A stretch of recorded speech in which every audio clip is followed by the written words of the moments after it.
What's happening, everybody, and welcome to the show. I got a little PSA for you. So about 3 months ago, I was doing a little small hunt for a place called War Hill.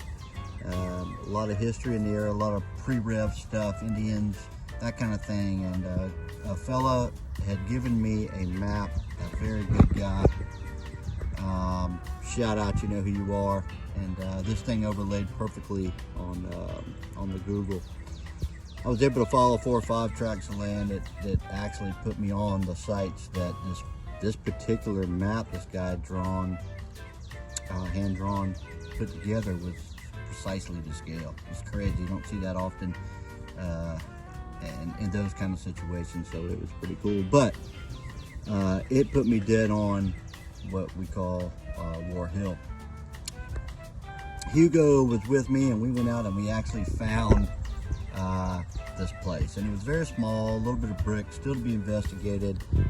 So I took Hugo and we found the place, and we dug some musket balls. Hugo dug a nice spoon, all, you know, period and before, and there's some pottery and just basically a small amount of bricks, nothing major, not like a big foundation of any kind. Interesting piece of property, kind of surrounded by wetlands. Looked like there was some rice field in the front at one time, but it's along a very old stage road from way back. And you know, there's not a lot of information I've read archival on this place. It's just very old and late 1600s. So, but long story short is, I'm out there and I'm doing my thing.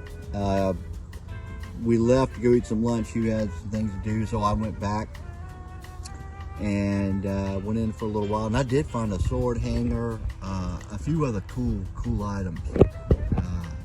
But long story short is, it was full of what we call dog fennel. Dog fennel is like a cane type weed, and in the fall it's dried out, so it's tubular. If you were to break it, you could probably push a stick through it and blow through it or something. You know, it's just one of those kind of things. So it's natural to our area here, and it does come back. Long story short is, I was kind of working through it, very hard to do with my little coil or my coil, and try to pick some stuff up, and I was. I'd gotten to a point where there was 3 or 4 mixed signals there, so I figured, hey, I'll break off a few of these sticks and you know, dig these 4 or 5 holes. Let's see what we got going on, and slow down for a minute and do it. And that's what I did. Now, here comes the wild part if you saw the video.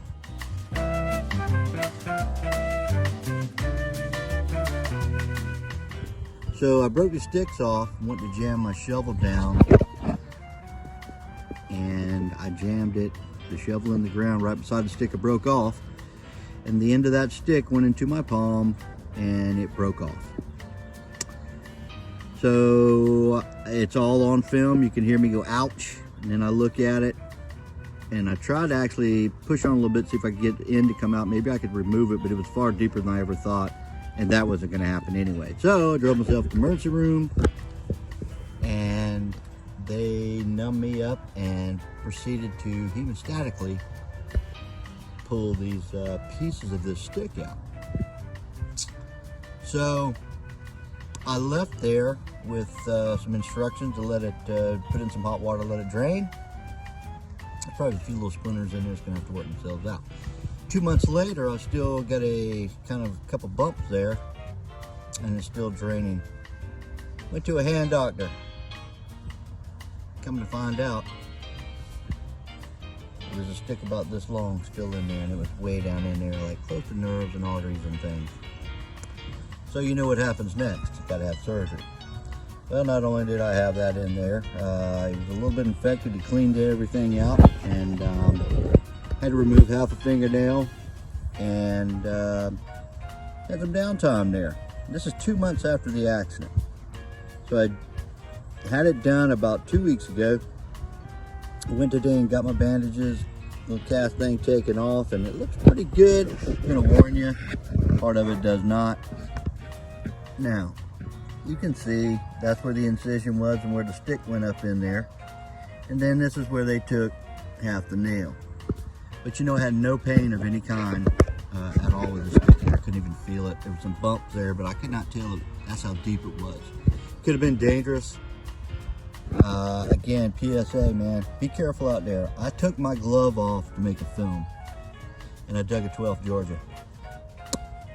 Yeah, I took my glove off. Would it have stopped it? I think it probably would have. Initially, I wasn't sure, but I believe, yeah, today.